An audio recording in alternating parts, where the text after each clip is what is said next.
We have kids of different ages. I've been able to have frank conversations with my kids because that's what we do in the house, and they're older. My youngest one is about to be 12 and my oldest is 15, and we can have talks about this and what's going on and how they feel and process. But you guys have kids that are younger. How have you guys been dealing with that? My kids, I mean, they're 6 and 4. So I'm hoping that by the time my kids are your kids' age, there's some kind of actual magic in the world and none of this stuff is around to talk about anymore, which obviously is a ridiculous thing to think. But I mean, I just think I'm not going to talk to them about it now. They're too young to process this right now. I'm just trying. Whenever these things happen, I just get really insular with my family. I did it during the pandemic. I do when this happens, and you know, I try to be very present and just kind of feel the love. And I still really do believe in the overall goodness of humanity. I do think that Facebook and Instagram and all these things that I am not personally on, and I think everybody should get off, distort the reality of how many people out there who are just silent on those forms of communication are actually really good, honest people who would never do like this, who would come up to me and they would just be good people. Like, I believe that the majority of the world, but there are billions of people in this world, and so even if the majority are good, you might have 1 million people or 10 million people who are or more who are completely keep them as far away from my family and your families as we possibly can. But I don't know. I think Yadita's got younger kids and older kids around, and obviously the younger kids can't handle it. I don't know when is the right time. Sometimes I think you get thrust into it and you're forced to confront it. A lot of people ask me, like on a side thing, you know, when I'm doing funerals, if they should tell the grandkid, if the kid is 8, should they come to the funeral? Should they not come to the funeral? And my answer in that situation, like in this situation, is you know your kids better than I know your kids. And trust yourself as the parent and how you're going to handle this sort of situation. But at the same time, I don't think anyone wants to be talking to somebody who's under bar mitzvah or bat mitzvah about these kinds of things. That's kind of a cutoff, or 10. I don't know. I just thank God that it's not a reality in my life, but I know it is for you, Avi, and good for you that you've got people you can talk about. I mean, the conversations are important. It's just the appropriateness, I guess. My 19-year-old stepson, we, are pretty straight with him and fight about all the things in front of him, politics in Israel, and we got him a book recommended by a friend of mine who teaches like the Israel, Arab, Palestinian conflict. Used to teach it at McGill. And at some point, I hope he will read it. But my 6-year-olds, we sort of don't really, like, I'll answer her questions in sort of a simple, age-appropriate way.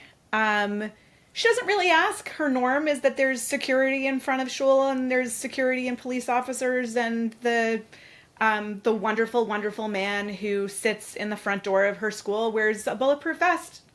And he also wears like fun sunglasses and like dresses it up. And this is just her norm. And I don't, she's 6, so she doesn't know what a bulletproof vest is. School violence and gun violence, that's a whole related conversation. But so I haven't really had to explain to her why her school needs security and other schools don't need security. And also in America, all schools increasingly need security. So maybe I can keep avoiding that. I wonder about that. I wondered, the Canada-US thing. I mentioned I was in Toronto, and there were some guests at the bar mitzvah that I was at who are former Winnipeggers but have been living in Texas, right, for the last 25 years in Houston. And they told me that their perception is that Canada is getting more anti-Semitic by the minute, way faster than the United States. And at the same time, because of the United States and its history with gun violence, I whether it's true or not, I don't feel that same kind of, like, I think I would be so many more degrees shocked if what happened in D.C. happened in Canada, because we just don't hear those kinds of stories with that same regularity. And yet it feels like, at least as a Canadian, you hear about gun violence in the States on a daily basis. Right. And so this, I don't know gets what that to could play too. media and perceptions and all that of course, stuff. Of course. But it's part of the picture for sure. And the ready availability of guns is definitely part of the picture. But like my daughter, we've told her, we went to a Save the Hostages rally at the end of last summer, took my kids and, got yellow t-shirts and yellow hats and yellow, all the Save the Hostages swag. And rightly, of course, she was like, "Why are we here? What are we doing?" And we explained to her that there's a war in Israel and it's terrible, and a bunch of our people are being held by the other side, and sort of for her, it's kind of color war, and I kind of want to keep it that way, for now. And as she grows up, we will introduce the complexity and nuance that all sides really need if we're ever going to gain any, I shouldn't say gain any ground here, if we're ever going to, not Stop have this losing conflict ground. persist. Pardon? Can I throw out something really quickly, just because we're into this conversation, and this is like it's heavy. In the same breath, I feel like that this happened. 56,000 people showed up for a walk for Israel in Toronto, and that story got me through the weekend. Like, that story got me off to an okay start this week. Like, I can wake up and I can feel some of that stuff I was talking about before, like humanity. Like, I don't feel the darkness. I don't feel the clouds encircling and coming in me, because I guess those kinds of events still, I let them have more power in my life. I choose to give them more power. Maybe that's silly and naive, whatever. It's working for me right now, and I wanted to throw that up. 56,000 people, more than last year, and more people showed up. They raised more money. I mean, and these people, and there was nothing. That they said that the counter protests were down. Like, there is light among this darkness.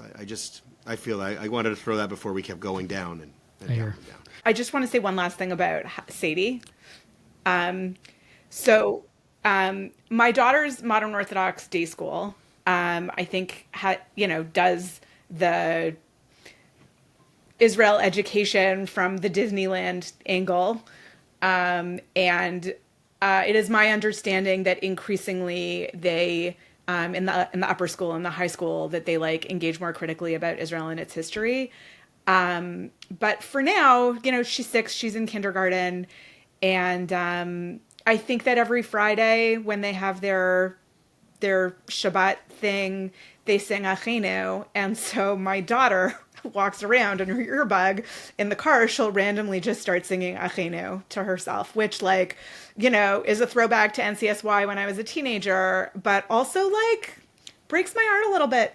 That this is her theme song, and she does she's 6, she has no understanding of sort of the power of it, and the symbolism and the meaning, and it's so simple for her, and it just I wish it could be like that forever, but obviously it won't be. And just in case anyone doesn't know what Achenu is, it's the song. It's a song. It's the prayer for the hostages. It's a prayer for the well-being of all Jews who are in distress. In captivity. Yeah. Yeah. Yeah.